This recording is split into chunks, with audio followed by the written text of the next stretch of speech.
আজ আরও কিছু এরর কারেকশন করি।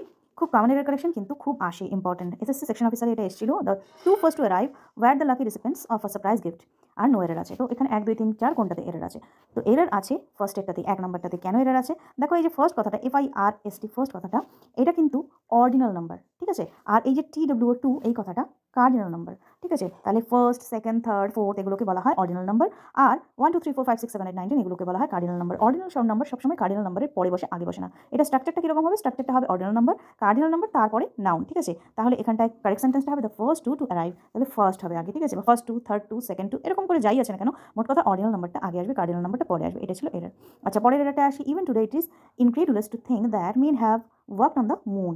এবার এরর কোথায় আছে? এরর আছে ইনক্রেডুলাস কথাটাতে। ইনক্রেডুলাস কথাটা কিন্তু একটা পার্সনের সাথে যুক্ত। ইনক্রেডুলাস একটা নাউন যেটা পার্সনকে বোঝায়, সরি, ইনক্রেডুলাস একটা অ্যাডজেক্টিভ যেটা পার্সনকে বোঝায়। A person who does not believe something, একটা পার্সন যে কোনো জিনিসে বিলিভ করে না সেটাকে বলা হয় ইনক্রেডুলাস person.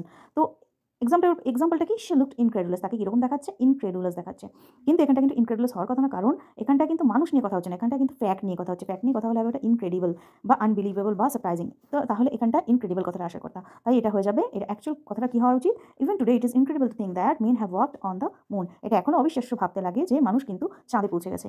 If the worst comes to worst will have to bid goodbye to my studies and join my family business. যদি খারাপ থেকে খারাপতর কন্ডিশন কখনো এসে পড়ে তাহলে আমাকে আমার ফ্যামিলির বিজনেসটাকে ধরতে হবে। এটা ছিল এসএসসি স্ট্যাটিস্টিক্যাল ইনভেস্টিগেটর্স গ্রেডের, হ্যাঁ, যেটা গ্রেড 4 এর এক্সাম ছিল, সেটাতে ছিল 2006 হয়েছিল এক্সামটা। এটার মধ্যে কি আছে? তো এটার মধ্যে অ্যাকচুয়ালি না কোনো এররই নেই। দেখো, if the worst comes to worst, worst comes to worst এই কথাটা একটা ইডিয়াম, ঠিক আছে? এই ফ্রেজটা একটা ইডিয়াম, যে খারাপ থেকে খারাপতর কন্ডিশন। তো এখানে সেটাই এসছে, আর এখানে একদম ঠিকঠাকভাবে ইউজ করা হয়েছে, তার জন্য এটার মধ্যে নো এরর রয়েছে। এটা কিন্তু কোনো এরর নেই, ঠিক আছে? আচ্ছা, নেক্সট কোয়েশ্চেনে আসি। The interim report does not অ্যানালিস thoroughly the principal causes of the disaster. এখানে এটা কোথায় আছে? এটাও এসএসসি স্ট্যাটিস্টিক্যাল ইনভেস্টিগেটর্স গ্রেড 4 এর এক্সামে এসেছিল 2006 এর, একই এক্সামে দুটো এসেছিল।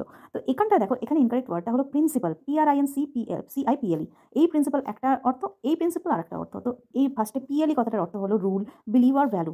তাহলে মনে করো এমন কিছু বললাম যে he follows the principle of honesty, সে নিজের প্রিন্সিপালগুলো ফলো করে। আমরা বলি না যে আমি আমার প্রিন্সিপাল নিয়ে চলি, সেই প্রিন্সিপালটা যেটা রুল বা বিলিভ বা ভ্যালু, সেটাকে বলা হচ্ছে প্রিন্সিপাল। আর প্রিন্সিপাল PAL, যেটাকে আমরা সাধারণত কোনো কলেজের অধ্যক্ষ, কোনো জায়গার অধ্যক্ষকেও প্রিন্সিপাল বলি, বা মেইন যে থাকে তাকে আমরা প্রিন্সিপাল বলি, তাই না? তো এখানেও কিন্তু সেই প্রিন্সিপালকে রেফার করা হচ্ছে।